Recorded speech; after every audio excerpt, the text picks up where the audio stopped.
आप लोग देख रहे होंगे कि हम लोग एमपीपीएससी के बारे में बात कर रहे हैं।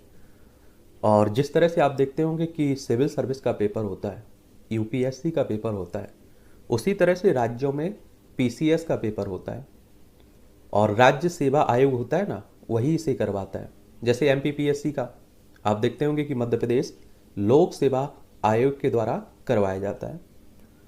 अगर एमपीपीएससी से संबंधित कोई भी आपका डाउट है, आपके दिमाग में कोई भी सवाल बना हुआ है, तो आप लोग पुरानी क्लासों को जो पहले क्लास ली जा चुकी हैं उन्हें जाकर जरूर देखिएगा।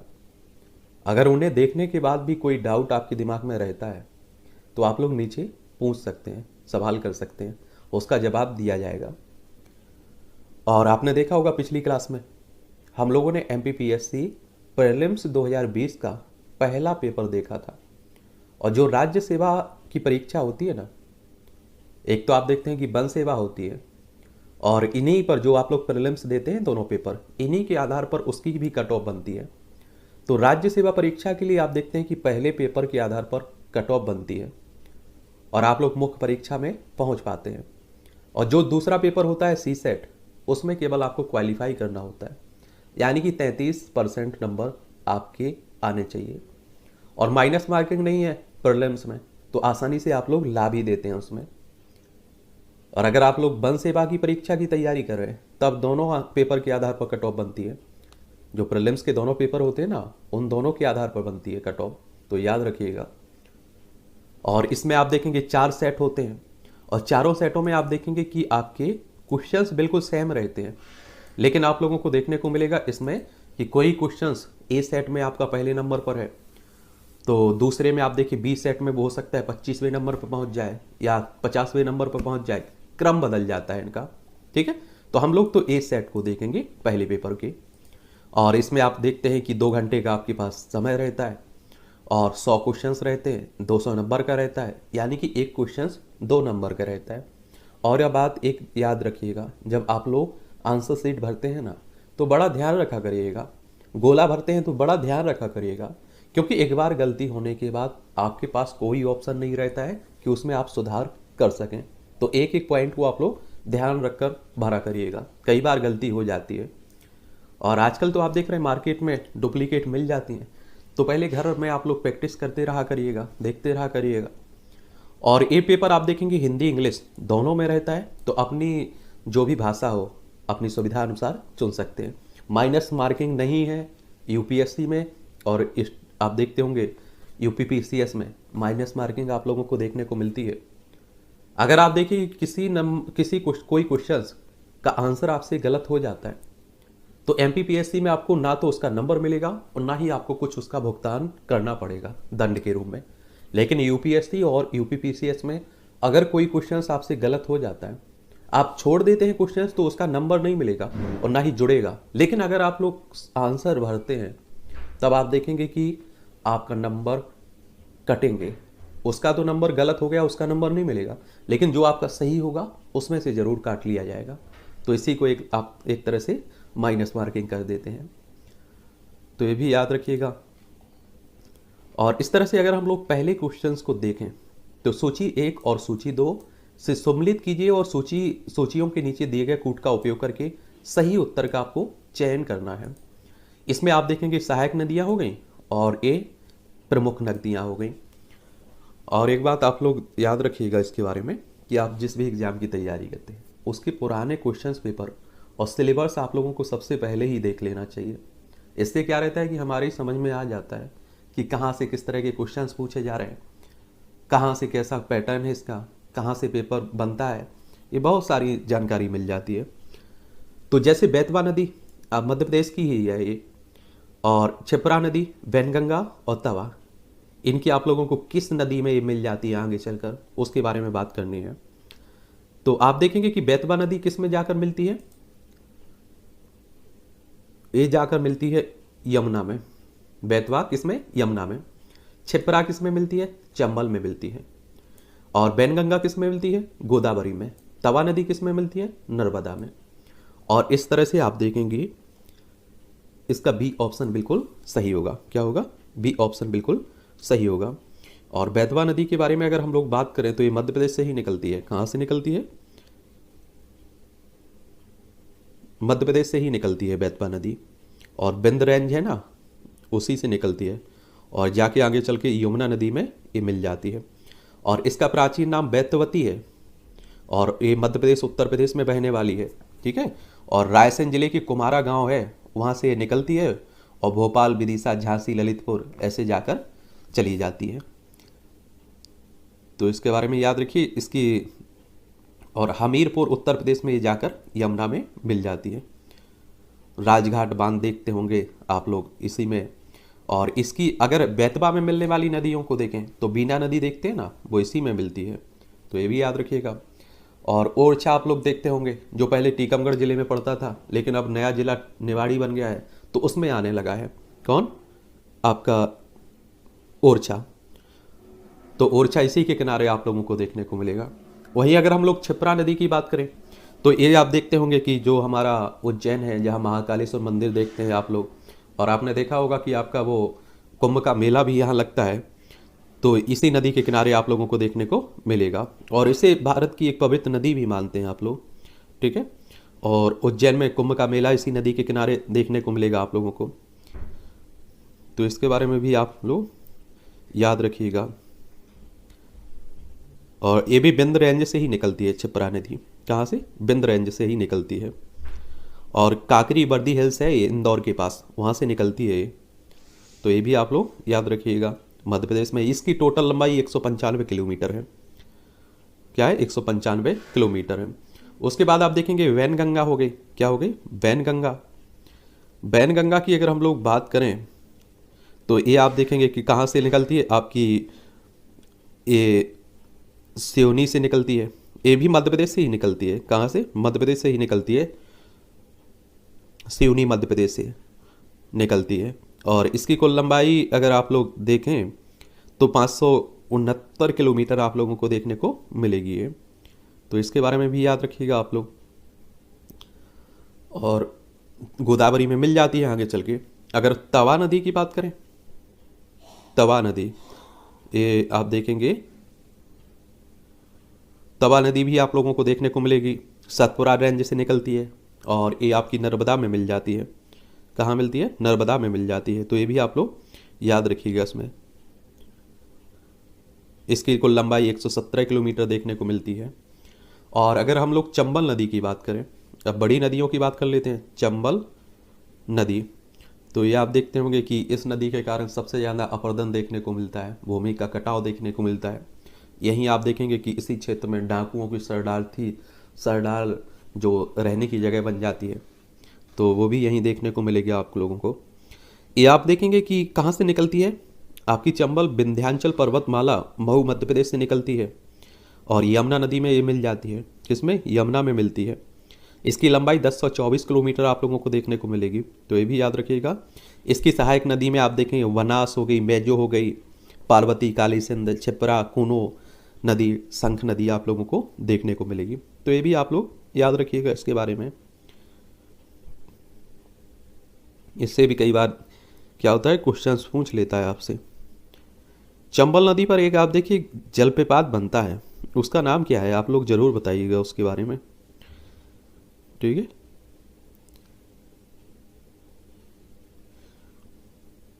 गांधी सागर बांध, इसी पर आप लोगों को देखने को मिलेगा।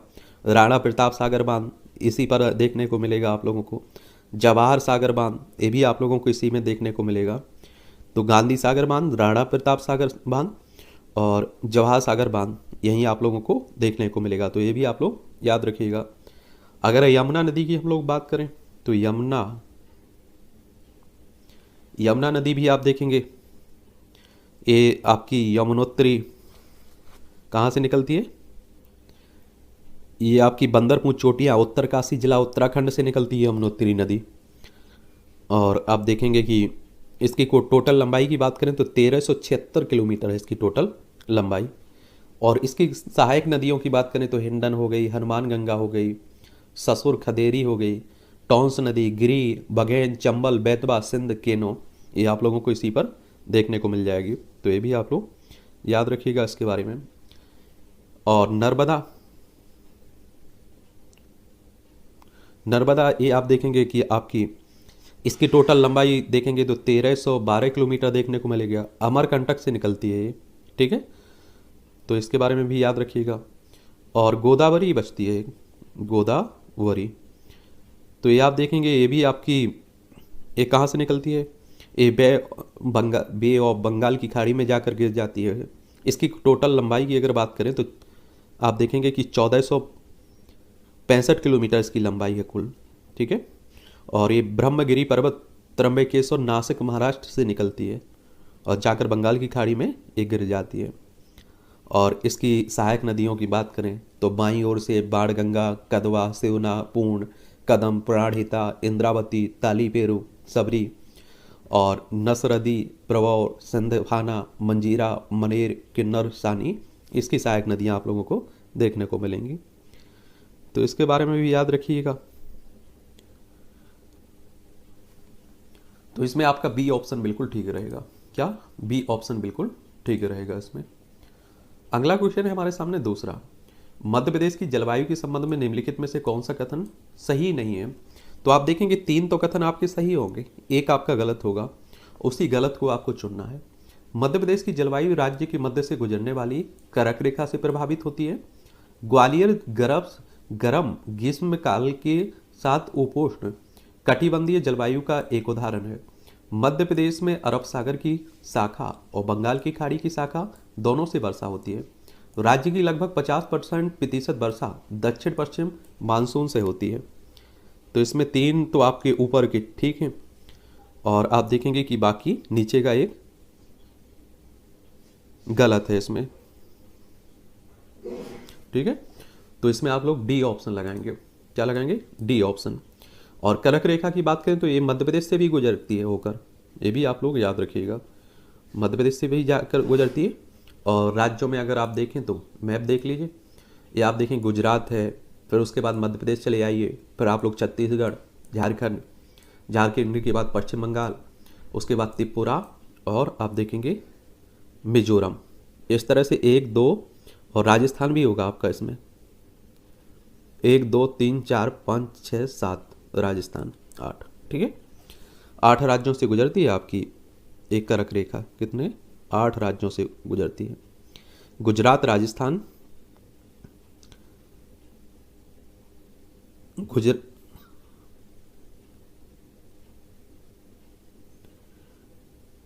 गुजरात, राजस्थान, मध्य प्रदेश, छत्तीसगढ़, झारखंड, पश्चिम बंगाल, त्रिपुरा और मिजोरम, ठीक है। मध्य प्रदेश में भी आप देखिए कई मध्य प्रदेश के जिलों से भी जाती है।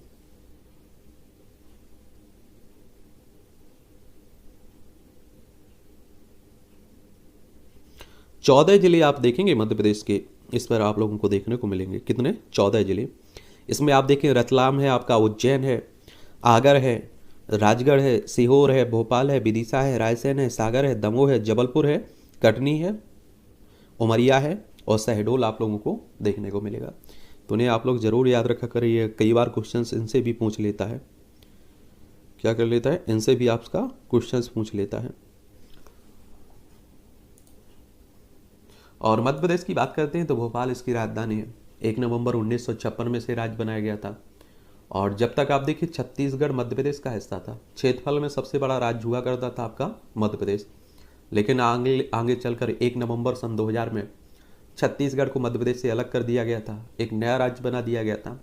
तो अब आप देखेंगे कि क्षेत्रफल में दूसरे नंबर पर मध्य प्रदेश है, पहले पर आपको राजस्थान देखने को मिलेगा। इसकी सीमा छत्तीसगढ़, उत्तर प्रदेश, राजस्थान, गुजरात, महाराष्ट्र 5 राज्यों से लगती है। और यहाँ विधानसभा में आप देखेंगे 230 सीटें हैं, राज्यसभा में 11 सीटें हैं, लोकसभा में 29 सीटें आप लोगों को देखने को मिलेंगी यहाँ। तो ये भी याद रखिएगा। अगला क्वेश्चन है हमारे सामने, मध्य प्रदेश में किस जिले से कर्क रेखा नहीं गुजरती है? अब आपको अगर मालूम होता है कि इतने जिलों से गुजरती है तो इनमें से आसानी से आप लोग बता पाते कि इस से नहीं गुजरती है। विदिशा, भोपाल, उज्जैन, इंदौर, बताइए कहाँ से नहीं गुजरती है? तो आप देखेंगे कि आपकी विदिशा से गुजरती है, भोपाल से गुजरती है, उज्जैन से गुजरती है, लेकिन आपने देखा होगा कि इंदौर से नहीं गुजरती है। कहाँ से? इंदौर से नहीं गुजरती होगी।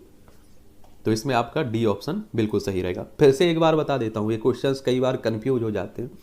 रतलाम, उज्जैन, आगर, राजगढ़, सीहोर, भोपाल, विदिशा, रायसेन, सागर, दमोह, जबलपुर, कटनी, उमरिया, शहडोल, इन सभी जिलों से होकर जाती है।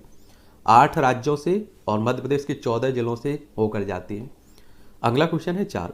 ये कह रहा है कि निम्नलिखित में से किस चट्टान में कोयला पेट्रोलियम पाया जाता है? ग्रेनाइट, आग्नेय, कायांतित या परिवर्तित, या परतदार या अवसादी।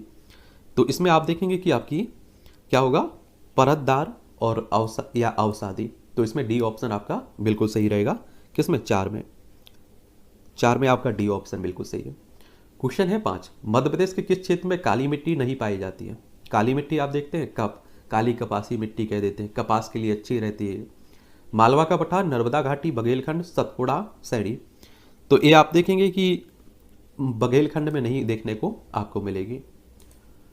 कार्बेट टाइगर रिजर्व किस भारतीय राज्य में देखने को मिलेगा? और आप देखिए सबसे पुराना है क्या, Corbett tiger reserve. Corbett national park या कार्बेट, ये आप लोगों को कहाँ? राजस्थान, मध्य प्रदेश, उत्तराखंड, पश्चिम बंगाल। तो ये आप सभी जानते हैं कि कहाँ है? उत्तराखंड में। उत्तराखंड में आप लोगों को देखने को मिलेगा आपका ये। चलिए एक बार उत्तराखंड के दर्शन कर लेते हैं। देखिए उत्तर प्रदेश से अलग करके बनाया गया था उत्तराखंड, और इसकी राजधानी आप देखें देहरादून है। इसकी अंतर्राष्ट्रीय सीमा चाइना से, नेपाल से लगती है, 2 देशों से लगती है। राज्यों हिमाचल प्रदेश और उत्तर प्रदेश से लगती है। और आपको मालूम होगा कि यहाँ विधानसभा में 70 सीटें हैं, राज्यसभा में 3 सीटें हैं, लोकसभा में 5 सीटें आपको देखने को मिलेंगी यहाँ। और इसकी अगर बात करें तो 1936 में इसकी स्थापना हुई थी। ठीक है, तो ये भी आप लोग याद रखिएगा।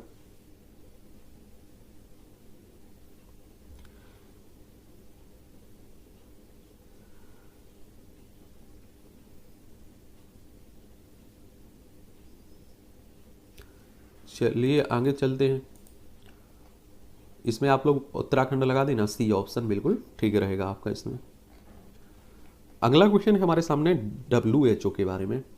और आप लोगों से हर बार कहता रहता हूँ कि आप लोग किसी भी एग्ज़ाम की तैयारी करें, वनडे एग्ज़ाम हो, UPSC हो, या आप देखते होंगे कि और भी स्टेट PCS होते हैं, इसमें आपके किससे संगठनों से क्वेश्चंस आते रहते हैं। किनसे? संगठनों से क्वेश्चंस आते रहते हैं आपके। तो इन्हें ज़रूर आप लोगों को पढ़ना चाहिए, चाहे WHO हो, WTO हो, UN हो, समझ रहे हैं इनसे, क्योंकि क्वेश्चंस अच्छी हर बार आते हैं, इसमें कोई शक नहीं है। तो विश्व स्वास्थ्य संगठन WHO की स्थापना कब हुई, ये आपको बताना है। 5 मई 1951, 10 जून 1950, 7 अप्रैल 1948, 10 जुलाई 1949। तो आप देखेंगे 7 अप्रैल 1948 में हुई थी, और जेनेवा स्विट्जरलैंड में इसका मुख्यालय देखने को मिल जाएगा। और आपको बता दूं कि 7 अप्रैल को आप लोग विश्व स्वास्थ्य दिवस भी मनाते हैं। ठीक है, तो सी ऑप्शन आपका बिल्कुल ठीक रहेगा। अगला है इसरो का पूरा नाम क्या है? और आप देखिए कि कई बार आपने देखा होगा न्यूज़पेपर जब हम लोग कवर करते थे तो उसमें इसे भी बताते थे कि इसरो जो हमारी अंतरिक्ष एजेंसी है, इसके बारे में आप लोग याद रखा करिएगा, इंडियन स्पेस रिसर्च ऑर्गेनाइजेशन की बात हो रही है। इंडियन स्पेस रिसर्च ऑर्गेनाइजेशन की हो रही है बात। और 15 अगस्त 1969 में इसकी स्थापना हुई थी। बेंगलोर में इसका हेडक्वार्टर आपको देखने को मिल जाएगा। International space research organisation, Indian society research organisation, Iranian space research organisation, Indian space research organisation, यानी कि आपका डी ऑप्शन बिल्कुल सही होगा 8 में। क्वेश्चन है हमारे सामने 9। किस भारतीय राज्य ने अभी हाल ही में विश्व पेंगोलिन दिवस पर एक भारतीय पेंगोलिन को रेडियो टैग किया है? ये केरल, मध्य प्रदेश, उत्तराखंड, बिहार, बताइए। तो इसमें 9 में आप लोग क्या लगाओगे? 9 में आपका बी ऑप्शन होगा, मध्य प्रदेश। 9 में बी ऑप्शन होगा। ठीक है। क्वेश्चन है हमारे सामने 10। फास्फेटेज ये परीक्षण किसके विश्लेषण हेतु उपयोग में लाया जाता है? दूध, चाय, पानी, उपयुक्त में सभी। तो आज में देखेंगे कि सभी में लाया जाता है। 10 में आपका डी ऑप्शन होगा। ठीक है। क्वेश्चन है हमारे सामने सारगेसु सागर कहाँ पर देखने को मिलेगा? सारगेसु सागर उत्तरी अटलांटिक महासागर, दक्षिणी अटलांटिक महासागर, हिंद महासागर, उत्तरी प्रशांत महासागर। तो ये आप देखेंगे उत्तरी अटलांटिक महासागर में देखने को मिलेगा। 11 में ये ऑप्शन आपका बिल्कुल सही है। निम्नलिखित में से किस जलमार्ग का आर्थिक और युद्ध नीतिक महत्व अधिक है? पाक जलडमरू, मलक्का जलडमरू, सुएज नहर, पनामा नहर। तो इसमें आप देखेंगे कि सुएज नहर। अब आप देखिए जहाँ से सबसे ज़्यादा व्यापार हो रहा हो उसी को आप देखते हैं कि लड़ाई चलती रहेगी और उसका महत्व भी रहेगा। तो सी ऑप्शन बिल्कुल सही है। निम्नलिखित में से कौन सा नवीन पर्वत बलित पर्वत नहीं है? सेरा नेवादा, रॉकी, हिमालय, आल्प्स। तो आप देखेंगे कि सेरा नेवादा नहीं है, बाकी ये तो अभी नए हैं, ठीक है, बच्चे हैं एक तरह से। तो 13 में आपका ए ऑप्शन होगा। क्वेश्चन हमारे सामने 14। कौन से दो देशों की को मैकमोहन रेखा विभक्त करती है? लेकिन याद रखिए इस मैकमोहन रेखा को चाइना नहीं मानता है। चाइना कहता है कि अंग्रेजों के समय ये खींची गई थी। भारत, चाइना, चीन, अफगानिस्तान, पाकिस्तान और भारत और पाकिस्तान, अफगानिस्तान। तो ये भारत और चीन के बीच आप लोगों को देखने को मिलेगी। और देख लीजिए ये चाइना है और लद्दाख हो, हिमाचल प्रदेश हो, उत्तराखंड हो, सिक्किम हो, अरुणाचल प्रदेश, इन सब की सीमा लगती है आपकी चाइना से। और जो डूरंड कप देखते हैं ना, पहले आप देखिए कि जब तक पाकिस्तान हमारा हिस्सा था अफगानिस्तान और भारत के बीच लगती थी, लेकिन अब पाकिस्तान और अफगानिस्तान के बीच लगती है। रेड क्लिप रेखा भारत और पाकिस्तान के बीच देखने को मिलेगी। देखिए पाक जलडमरू, मन्नार की खाड़ी यहाँ भारत और श्रीलंका के बीच देखने को मिलेगी। तो इसमें ए ऑप्शन बिल्कुल ठीक रहेगा। ये इंग्लिश में दिए गए, टेलीग्राम पर ये पीडीएफ डाल दूंगा, वहाँ से डाउनलोड कर लीजिएगा। अगला क्वेश्चन है ट्रक कृषि संबंधित है साग सब्जी से, दूध से, अनाज से, मुर्गी पालन से। तो 15 में आप लोग क्या लगाओगे? ए साग सब्जी से। 15 में आपका ए ऑप्शन बिल्कुल सही है। 15 में ए। क्वेश्चन है हमारे सामने 16। संयुक्त राष्ट्र द्वारा 2023 को घोषित किया गया है मोटी अनाज का अंतर्राष्ट्रीय वर्ष, गेहूं का अंतर्राष्ट्रीय वर्ष, चावल का अंतर्राष्ट्रीय वर्ष, तिलहन का अंतर्राष्ट्रीय वर्ष। तो इसमें आप देखेंगे कि 16 में ए ऑप्शन मोटी अनाज का अंतर्राष्ट्रीय वर्ष। यूएन के बारे में बता देता हूँ आप लोगों को। यूनाइटेड नेशंस, संयुक्त राष्ट्र की बात हो रही है, ठीक है। और इसकी स्थापना 24 अक्टूबर 1945 में हुई थी। न्यूयॉर्क यूएसए में इसका हेडक्वार्टर आपको देखने को मिल जाएगा। अगला क्वेश्चन है विमुक्त जाति दिवस मध्य प्रदेश में किस दिनांक को मनाया जाता है? 31 अगस्त, 15 जुलाई, 15 सितंबर, 21 मार्च। तो आप देखेंगे कि 17 में आपका ए 31 अगस्त को होगा। और सबसे ज़्यादा आप लोग जनजातियाँ यही देखने को मिलती हैं आप लोगों को। 17 में ए होगा। क्वेश्चन है हमारे सामने 18। श्री राम सहाय पांडे किस लोक नृत्य कला से संबंधित है? राई, बिहू, लावनी, नौटंकी। तो ये आप देखेंगे राई से देखने को मिलेगा। खासकर आप लोग बुंदेलखंड में जाइए, राई काफ़ी फेमस है यहाँ। और हर त्यौहार आप देखते हैं कोई प्रोग्राम होता है तो यहाँ राई करवाई जाती है। श्रीमती दुर्गाबाई व्यायाम किस जनजाति कला से संबंधित हैं? गौंड शैली, भील शैली, भेगा शैली, सहरिया शैली। तो इसमें आप देखेंगे कि आपका गौंड शैली से संबंधित है। इसमें ए ऑप्शन बिल्कुल सही रहेगा। क्वेश्चन है हमारे सामने 20। ये जिला हो गया, संपादित उत्पाद हो गया इसमें। बालाघाट, बैतूल, खरगोन, नरसिंहपुर। तुअल, दाल, गुड़, मिर्ची उत्पादन, सागौन, कोदो, कुटकी। किसके लिए कौन सा जिला प्रसिद्ध है 20 में? बताइए। तो बालाघाट आप सभी जानते हैं कि कोदो कुटकी के लिए काफ़ी प्रसिद्ध है। बैतूल ये आप देखते होंगे कि सागौन के लिए काफ़ी प्रसिद्ध है। और खरगोन ये मिर्ची उत्पाद के लिए काफ़ी प्रसिद्ध है। नरसिंहपुर एक तुअर और दाल के लिए काफ़ी प्रसिद्ध है। इस तरह से 20 में आप लगाएंगे डी ऑप्शन आपका बिल्कुल सही होगा 20 में, ठीक है। चलिए अगले क्वेश्चन की तरफ चलते हैं। मध्य प्रदेश का वह जिला जिसमें लिंग अनुपात सबसे कम है? बालाघाट, डिंडोरी, भिंड, छिंदवाड़ा। इसमें लिंग अनुपात सबसे कम है, आपको ये बताना है। तो 21 में भिंड का सबसे कम है लिंग अनुपात, भिंड का सबसे कम है।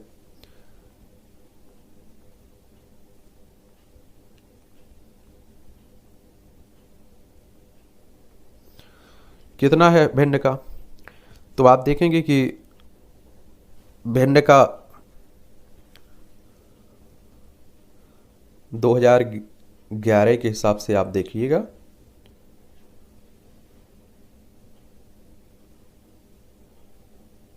837 देखने को मिलेंगे, यानी कि 1000 पुरुषों पर 837 महिलाएं देखने को मिलेंगी आप लोगों को। ठीक है, तो ये भी आप लोग याद रखिएगा इसमें।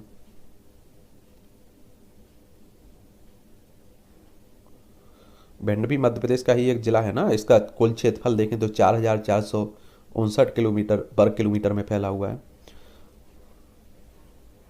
तो ये भी आप लोग याद रखिएगा।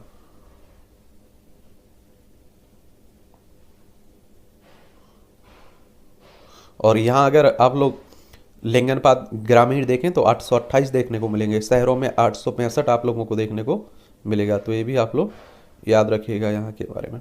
ठीक है, 828 औसत।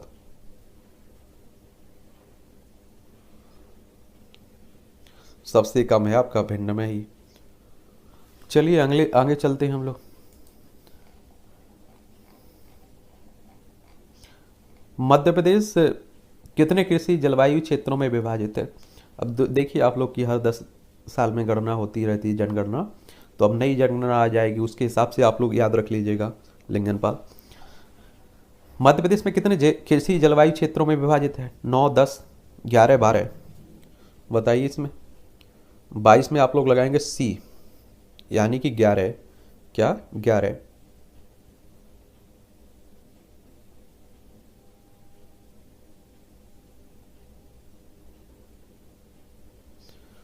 ये आप लोगों को देखने को मिलेगा 11।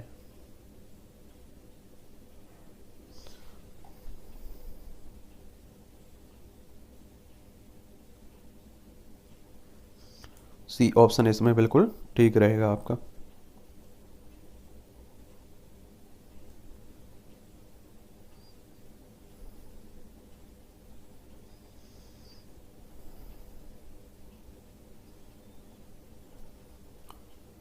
अगला क्वेश्चन है हमारे सामने, किस वर्ष भारत हैवी इलेक्ट्रिकल लिमिटेड भेल को महारत्ना उद्यम का दर्जा मिला था? भेल को 2011 में, 2012 में, 2013 में, 2014 में बताइए।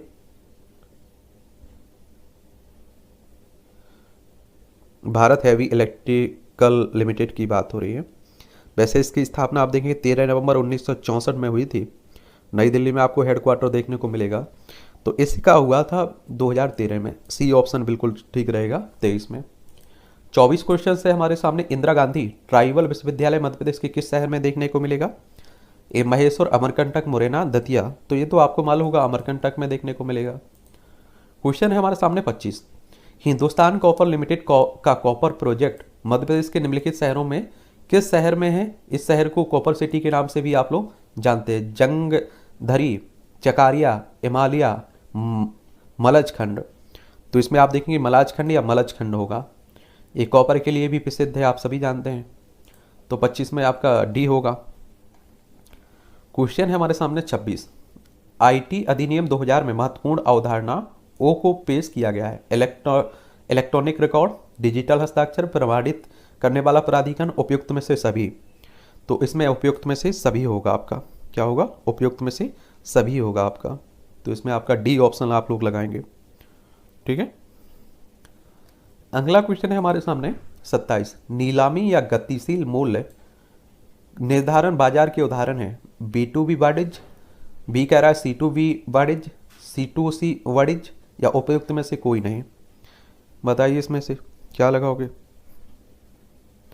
तो इसमें आप देखेंगे कि आपका 27 में होगा, जिसने ए लगाया होगा उसका भी सही होगा और जिसने सी लगाया होगा उसका भी सही होगा, क्योंकि मध्य प्रदेश लोक सेवा आयोग ने ए को भी सही माना था और सी ऑप्शन को भी सही माना था।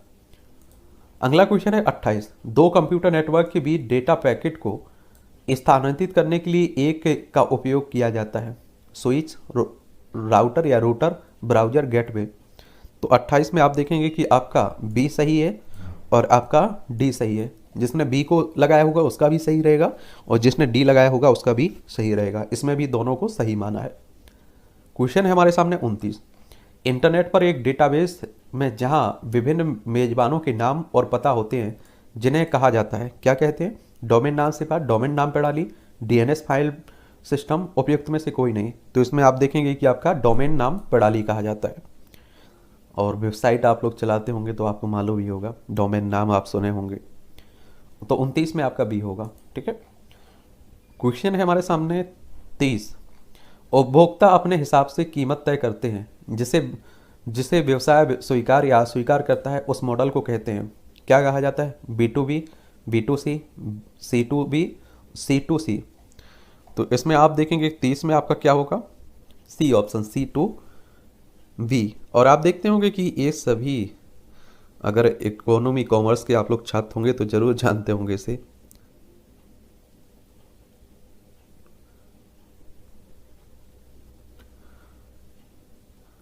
कंज्यूमर टू बिजनेस इसे कहा जाता है, C2B को। ठीक है। अगले क्वेश्चन की तरफ बढ़ते हैं हम लोग। क्या कह रहा है? अगला कह रहा है, निम्नलिखित में से किस जिले में बेगा विकास अभिकरण नहीं है? मंडला, शहडोल, रायसेन, बालाघाट।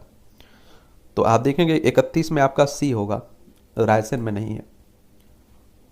क्वेश्चन है हमारे सामने 32। निम्नलिखित में से कौन मध्य प्रदेश के प्रमुख चित्रकार नहीं है? नारायण श्रीधर बिंदे, विष्णु चंचालकर, नाना साहेब पेंसे, अमृतलाल बेगड़।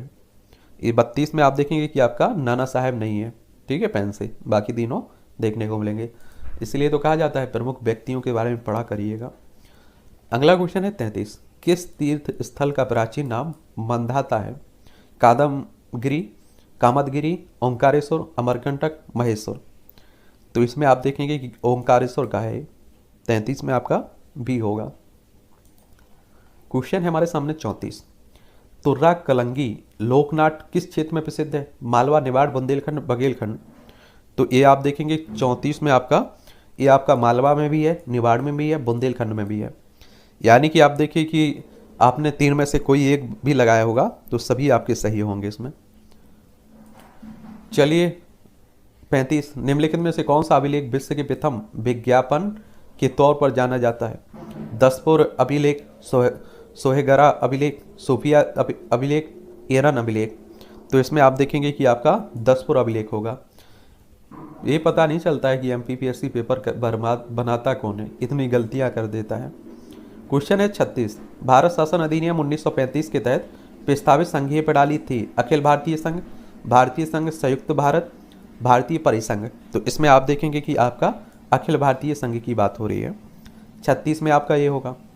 37। जवाहरलाल नेहरू ने भारत की संविधान सभा की किस बैठक में उद्देश्य प्रस्ताव रखा था? दूसरी, तीसरी, चौथी, पांचवी। तो इसमें आप देखेंगे 5वीं में रखा था। और आप सभी को मालूम होना चाहिए कि हमारा संविधान 26 नवंबर 1949 में कुछ प्रावधानों के साथ लागू हो चुका था। इसीलिए 26 नवंबर को आप लोग संविधान दिवस मनाते हैं। 26 जनवरी 1950 को पूरी तरह से लागू हो चुका था और बहुत सारे संस्थाओं का जन्म भी हो चुका था। इसीलिए 26 जनवरी को आप लोग गणतंत्र दिवस मनाते हैं। गणतंत्र के रूप में हमारी स्थापना हो चुकी थी। अगले क्वेश्चन की तरफ बढ़ते हैं। अगला क्वेश्चन हमारे सामने 38। संसद के दोनों सदनों की संयुक्त बैठक बुलाने के लिए भारत के संविधान के अनुच्छेद 108 के तहत निम्नलिखित में से किसकी आवश्यकता होती है? राष्ट्रपति के आशय की, राष्ट्रपति का समाधान, राष्ट्रपति का अनुदेश, राष्ट्रपति की सहमति। तो इसमें आप देखेंगे राष्ट्रपति का आशय। और एक बात आप लोगों को मालूम होना चाहिए कि इसकी अध्यक्षता कौन करता है संयुक्त बैठक की? जो लोकसभा का सदस्य होता है, बुलाता है इसे राष्ट्रपति है। ठीक है। क्वेश्चन है, ये क्वेश्चन आप देखिए कई परीक्षाओं में पूछ लिया जाता है, MPPSC में भी पूछा जा चुका है। भारतीय संसद में शामिल हैं राष्ट्रपति, राज्यसभा, लोकसभा, राष्ट्रपति, राज्यसभा, लोकसभा, उपयुक्त में से कोई नहीं। तो आप सभी जानते हैं कि राष्ट्रपति, राज्यसभा, लोकसभा आप लोगों को देखने को मिलेगा। राष्ट्रपति की आप लोग बात करते हैं तो आप सभी जानते हैं कि इसका चुनाव लोकसभा, राज्यसभा, विधानसभा के निर्वाचित सदस्यों के द्वारा होता है। और जो राज्यसभा होता है आपका, इसमें आप देखते हैं कि इसमें आपके टोटल अभी वर्तमान में कितने 245 सदस्य हैं, जिसमें से 233 सदस्यों का चुनाव विधायकों के द्वारा होता है। जो आप लोग MLA चुनते हैं ना, उन्हीं के द्वारा होता है। अगर आपको राज्यसभा सदस्य बनना है तो आपकी उम्र कम से कम 30 साल होनी चाहिए। और इनमें 12 सदस्यों का चुनाव आप देखेंगे राष्ट्रपति साहब मनोनीत करते हैं उन्हें। ठीक है, 233 चुने जाते हैं, 12 सदस्य मनोनीत होते हैं। वहीं हम लोग लोकसभा में बात करें तो लोकसभा के में अगर आपको सदस्य बनना है लोकसभा का, तो याद रखिए इसमें आप लोगों को 25 साल आपकी उम्र होनी चाहिए। इनका चुनाव डायरेक्ट जनता के द्वारा होता है। और अभी वर्तमान में 543 सदस्य आप लोगों को देखने को मिलेंगे। एमपी में जैसे कि आप देखते हैं कि 29 हैं। आप अगर किसी और राज्य से हैं तो आप बताइए आपके यहाँ कितने हैं। क्वेश्चन है हमारे सामने 40, भारतीय संविधान का कौन सा अनुच्छेद अस्पष्टता को समाप्त करता है? 14, 15, 17, 19। और संविधान का भाग 3 आप लोग पढ़े होंगे, मौलिक अधिकार पढ़े होंगे।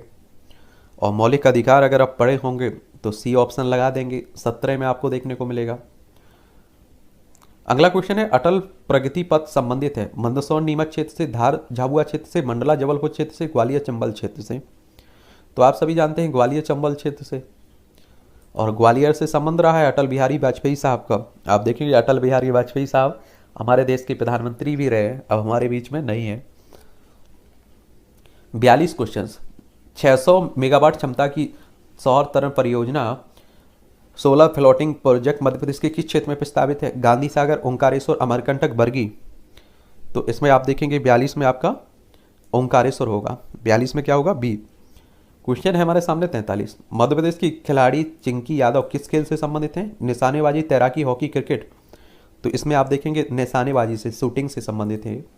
मध्य प्रदेश के खिलाड़ी विवेक सागर किस खेल से संबंधित है? निशानेबाजी, तीरंदाजी, हॉकी, क्रिकेट। तो ये आप देखेंगे ये हॉकी से संबंधित हैं। और आप लोगों से कहता हूँ कि जिस भी खिलाड़ी चर्चा में है, कोई खिलाड़ी, तो वो किस लिए चर्चा में है और किस खेल से जुड़ा हुआ है, ये जरूर याद रखा करिएगा।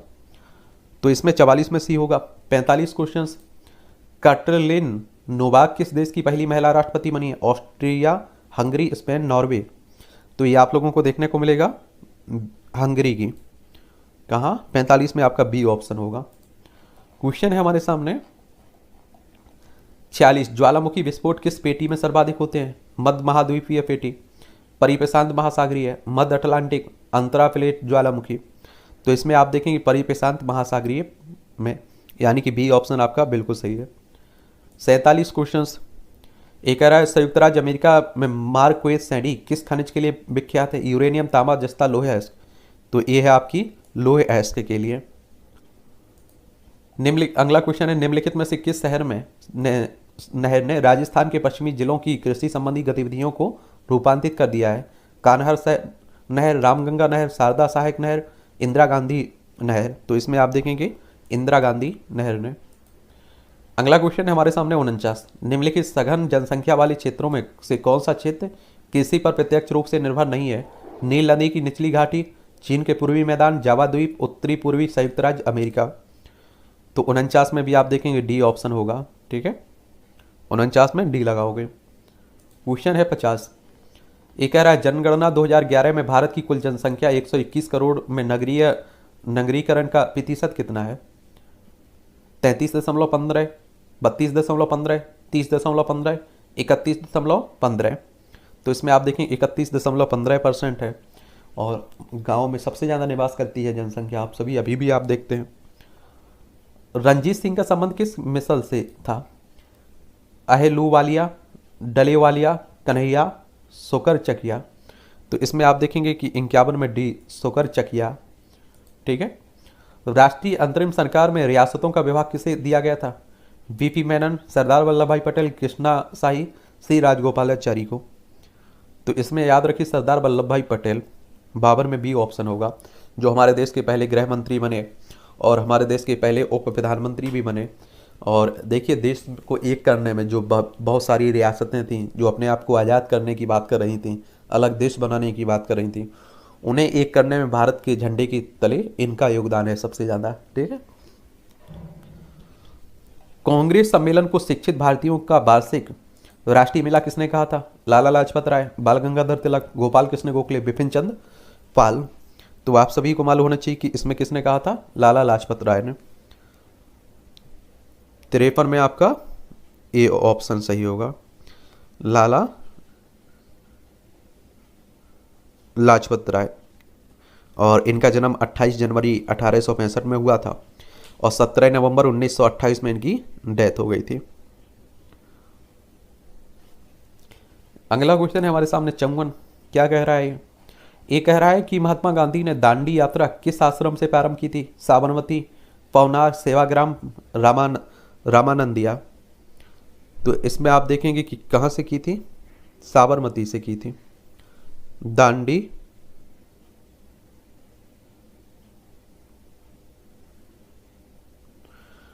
और ये आप देखेंगे 78 लोगों के द्वारा अहमदाबाद साबरमती आश्रम से समुद्र तटीय गांव दांडी तक पैदल यात्रा की थी और 12 मार्च को शुरू हुई थी और 6 अप्रैल को ये खत्म हो गई थी। ठीक है, तो ए ऑप्शन बिल्कुल ठीक है इसमें।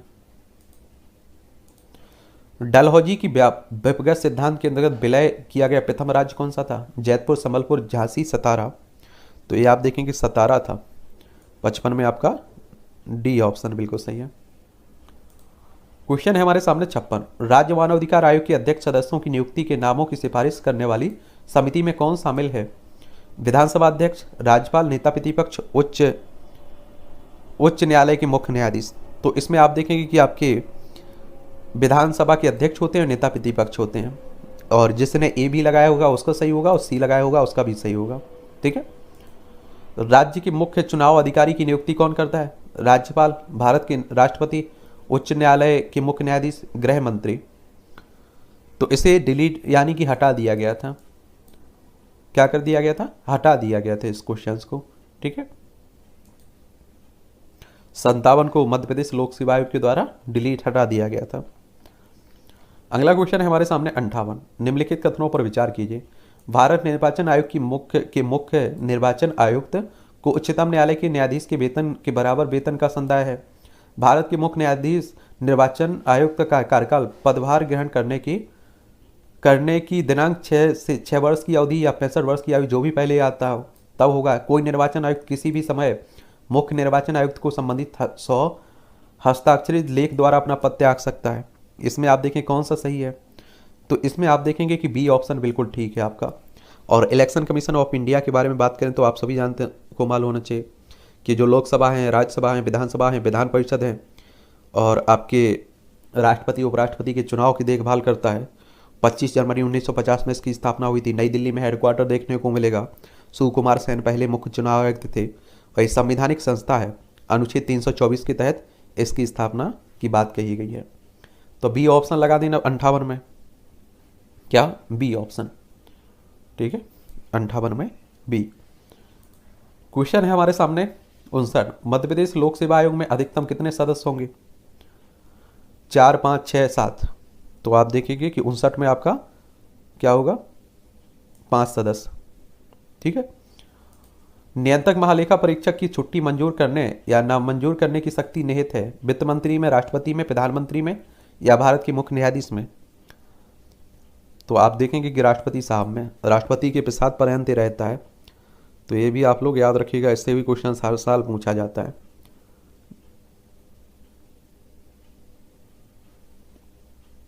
नियंत्रक महालेखा परीक्षक की बात हो रही है।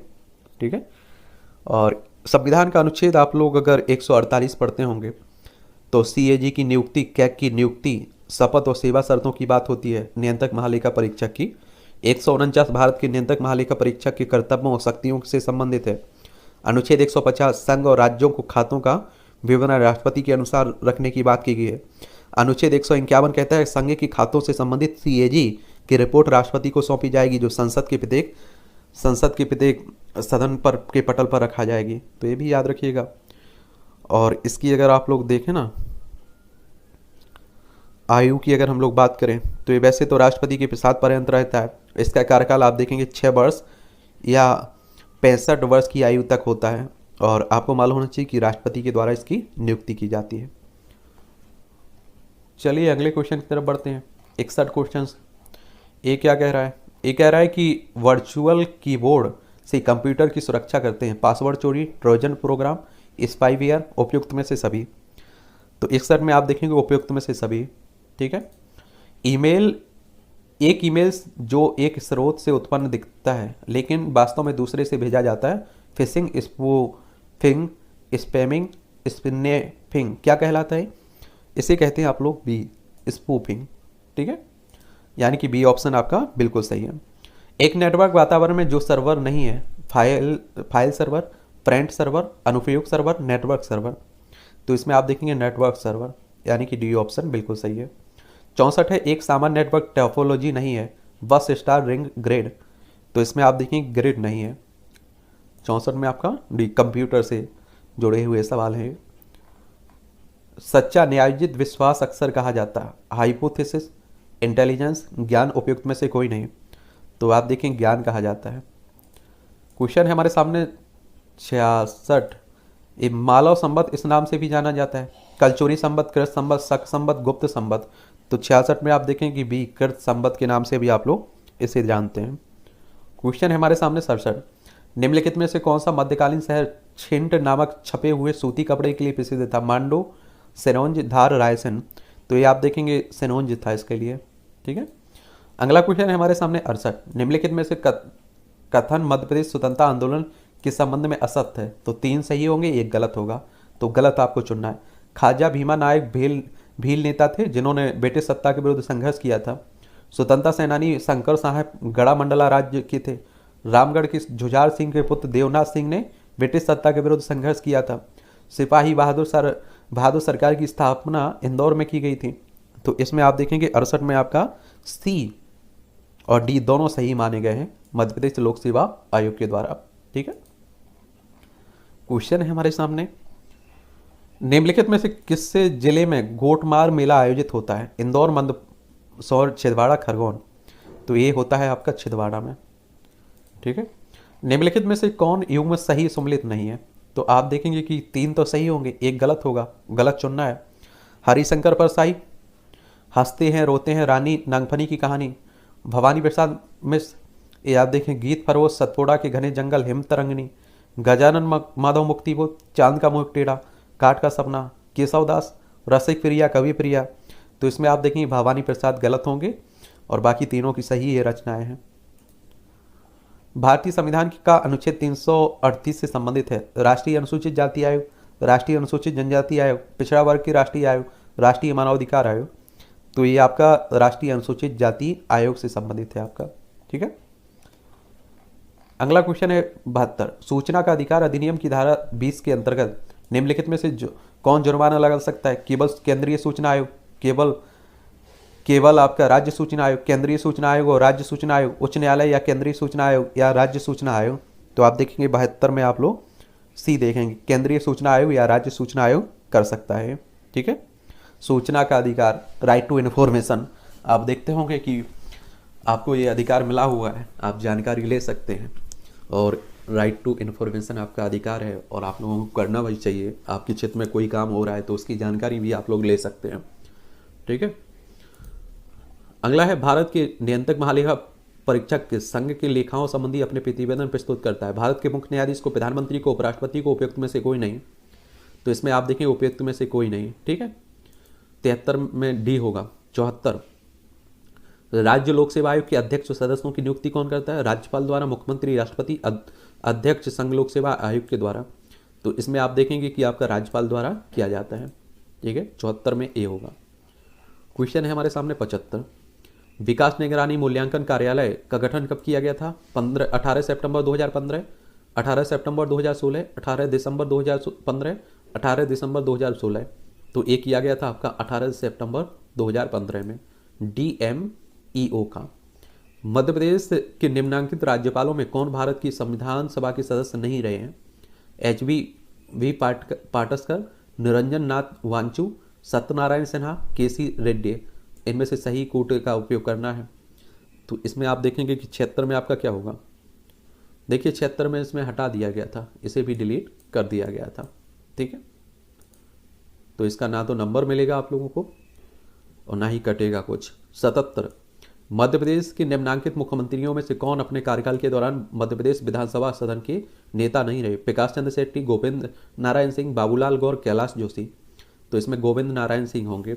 अब आप सोचिए, इसलिए तो कह रहा हूँ कि आप लोग UPSC का पेपर उठा के देखिए, कोई गलती नहीं देखने को मिलेगी आपको। लेकिन MP को देख लीजिए कितना गलतियाँ, और इसके आप देखिए फिर आप लोग कंप्लेंट डालते हैं तो बहुत सारा पैसा भी वसूला जाता है। मैं तो कभी कभी सोचता हूँ कि इनका षड्यंत्र रहता है लूटना। निम्नांकित में से कौन मध्य प्रदेश विधानसभा के सामयिक अध्यक्ष, प्रोटेम स्पीकर, अध्यक्ष, उपाध्यक्ष के पद पर रहे? रामकिशोर शुक्ला, कुंजीलाल दुबे, काशी प्रसाद पांडे, तेजलाल टेम्बरे। इसमें आप देखेंगे कि आपकी रामकिशोर शुक्ला होंगे। 78 में ए। क्वेश्चन है 79 मध्य प्रदेश में सरपंच उप सरपंच की अनुपस्थिति में ग्राम सभा की बैठक की अध्यक्षता कौन करेगा? खंड विकास अधिकारी, ग्राम पंचायत का सचिव। इस प्रयोजन हेतु ग्राम सभा की बैठक में उपस्थित सदस्यों द्वारा निर्वाचित संबंधित ग्राम पंचायत का सबसे बुजुर्ग व्यक्ति। इस प्रयोजन हेतु ग्राम सभा की बैठक में उपस्थित सदस्यों द्वारा निर्वाचित संबंधित ग्राम पंचायत का पंच। तो 79 में आप देखेंगे कि आपका डी सही होगा। इस प्रयोजन हेतु ग्राम सभा की बैठक में उपस्थित सदस्यों द्वारा निर्वाचित संबंधित ग्राम पंचायत का पंच ही करेगा ये, ठीक है। 79 में आपका डी है। फिर है 80, मध्य प्रदेश में निम्नांकित में से कौन सा जिला पंचायत की स्थायी समितियां हैं? सामान्य प्रशासन समिति, कृषि समिति, शिक्षा समिति। सही उत्तर का चयन नीचे दिए गए कूट का प्रयोग करके करना है। तो इसमें आपके तीनों सही होंगे, यानी कि डी ऑप्शन इसमें आपका बिल्कुल सही है, ठीक है। तो ये भी याद रखिएगा। अब है 81 आपके सामने, क्या कह रहा है? एक कह रहा है सूची 1 सूची 2 को सम्मिलित करना है। राष्ट्रीय राजमार्ग हो गए, एक गुजरता है। राष्ट्रीय राजमार्ग 30 कहाँ से गुजरता है? राष्ट्रीय राजमार्ग 39 कहाँ से गुजरता है? राष्ट्रीय राजमार्ग 46 कहाँ से गुजरता है? राष्ट्रीय राजमार्ग 44 कहाँ से गुजरता है? तो ये आप देखेंगे कि आपका कहाँ से गुजरता है। राष्ट्रीय राजमार्ग 30 ये आप देखेंगे कि जबलपुर से गुजरता है। राष्ट्रीय राजमार्ग आपका 39 ये खजुराहो से गुजरता है। राष्ट्रीय राजमार्ग 46 या भोपाल से गुजरता है। और राष्ट्रीय राजमार्ग 44 से सागर से होकर गुजरता है। इस तरह से आप देखेंगे 81 में आपका सी होगा। क्या होगा? सी ऑप्शन, ठीक है।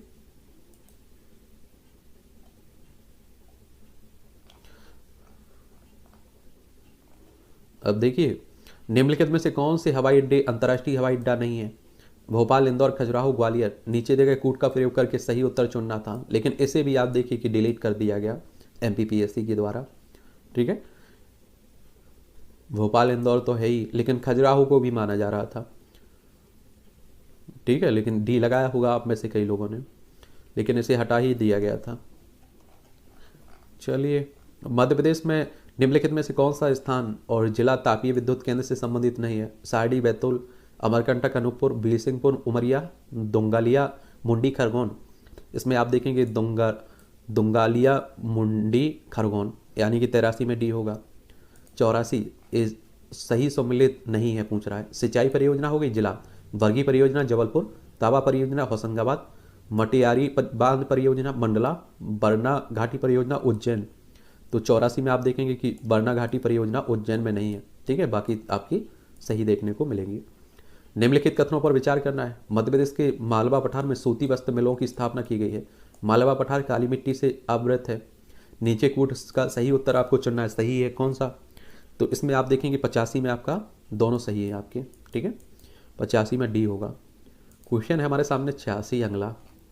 एक कह रहा है भोपाल गैस त्रासदी किस वर्ष हुई?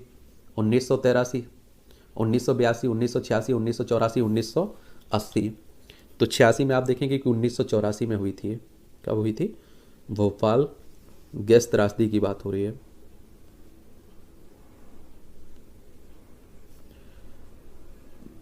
और ये आपकी हुई थी 3 दिसंबर 1984 को, ठीक है।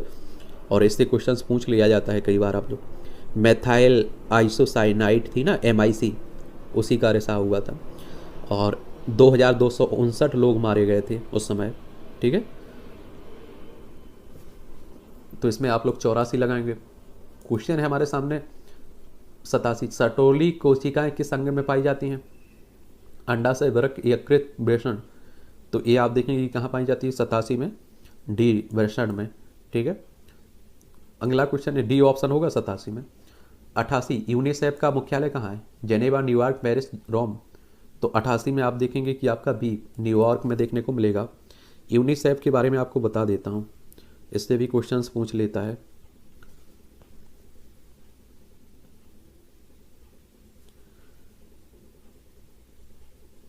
इसकी स्थापना 11 दिसंबर 1946 में हुई थी। न्यूयॉर्क में इसका USA में हेडक्वार्टर आपको देखने को मिल जाएगा, ठीक है। अगला क्वेश्चन है हमारे सामने 89 हाइड्रोक्लोरिक एसिड किस अंग में स्रावित होता है? आंत, यकृत, आमाशय, अग्नाशय। तो इसमें आप देखेंगे कि होता है आमाशय में। 89 में सी होगा आपका, ठीक है। क्वेश्चन है हमारे सामने 90 स्कर्वी रोग किस विटामिन की न्यूनता कमी से होता है? Vitamin A, B12, D, C। तो इसमें आप देखेंगे 90 में आपका डी, विटामिन सी की कमी से। क्वेश्चन है हमारे सामने 91, भारत के संविधान के अनुच्छेद 51 के उपबंधों के तहत प्रयुक्त पालन और आदर शब्द किससे संबंधित है? संविधान। भारत की प्रभुता, एकता, अखंडता से, सामसिक संस्कृति की गौरवशाली परंपरा से, प्राकृतिक पर्यावरण से। तो 91 में आप देखेंगे संविधान से। ठीक है। क्वेश्चन है हमारे सामने 92, निम्नलिखित में से कौन सा संविधान संशोधन पहला संविधान संशोधन था जिससे संविधान के अनुच्छेद 368(2) के परंतु की अपेक्षाओं के अनुरूप राज्य विधानमंडल द्वारा अनुसमर्थित किया गया था? प्रथम संविधान संशोधन 1951, द्वितीय 1952, तृतीय 1954, चतुर्थ 1954। तो 52 में आप देखेंगे सी, तृतीय संविधान संशोधन 1954। ठीक है, 52 में आपका सी। 93, केंद्र और राज्यों के बीच विवादों को तय करने के लिए भारत के सर्वोच्च न्यायालय की शक्ति किस अधिकार क्षेत्र के अंतर्गत आती है? अपीलीय क्षेत्र अधिकार, सलाहकार क्षेत्र अधिकार, संवैधानिक क्षेत्र अधिकार, मूल क्षेत्र अधिकार। तो ये आप देखते हैं कि मूल क्षेत्र अधिकार। ठीक है, 93 में आपका डी होगा। क्वेश्चन है हमारे सामने 94, आर्थिक सर्वेक्षण 2020-21 के अनुसार वित्त वर्ष 2022 के लिए अंतर्राष्ट्रीय विकास दर को IMF अंतर्राष्ट्रीय मुद्रा कोषों के अनुमान के आधार पर माना गया है 7.7%, 8.7%, 9.5%, 11.5%। तो इसमें आप देखें 11.5% माना गया है। 94 में डी होगा। IMF की बात हुई है तो IMF के बारे में बता देता हूँ। इंटरनेशनल मॉनेटरी फंड की बात हो रही है, अंतर्राष्ट्रीय मुद्रा कोष की बात हो रही है, और इसकी स्थापना 27 दिसंबर 1945 में हुई थी, और इसका मुख्यालय आपको वॉशिंगटन DC USA में देखने को मिलेगा। ठीक है। अगला क्वेश्चन है 95, मध्याह्न मिड डे मील भोजन योजना किस वर्ष शुरू की गई? 1991, 1993, 1995, सन 2000। तो ये 1995 में की गई थी मिड डे। और आप देखते हैं कि अब इसका नाम बदल दिया गया। क्या कर दिया गया अब नाम?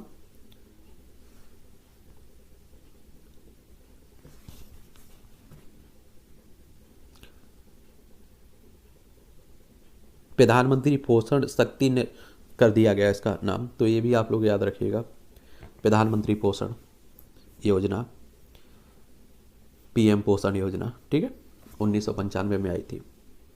नाम बदलने की परंपरा हमारे देश में रहती है ना, उसी की बात हो रही है।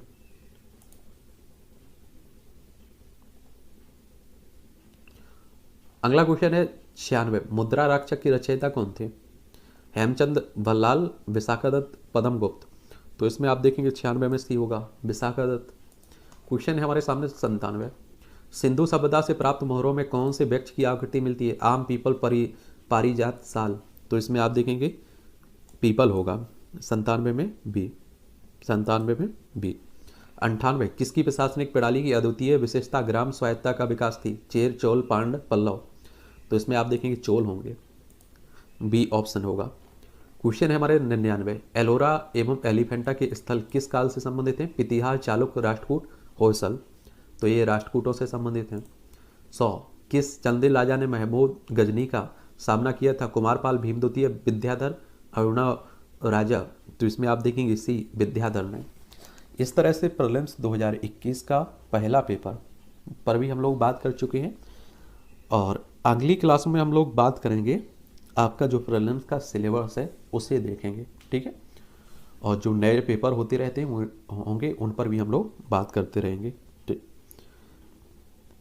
चलिए, कोई डाउट हो, कुछ सलाह हो आप लोगों की मेरे लिए, तो वो भी आप लोग बता सकते हैं, उस पर भी हम लोग बात करते रहेंगे।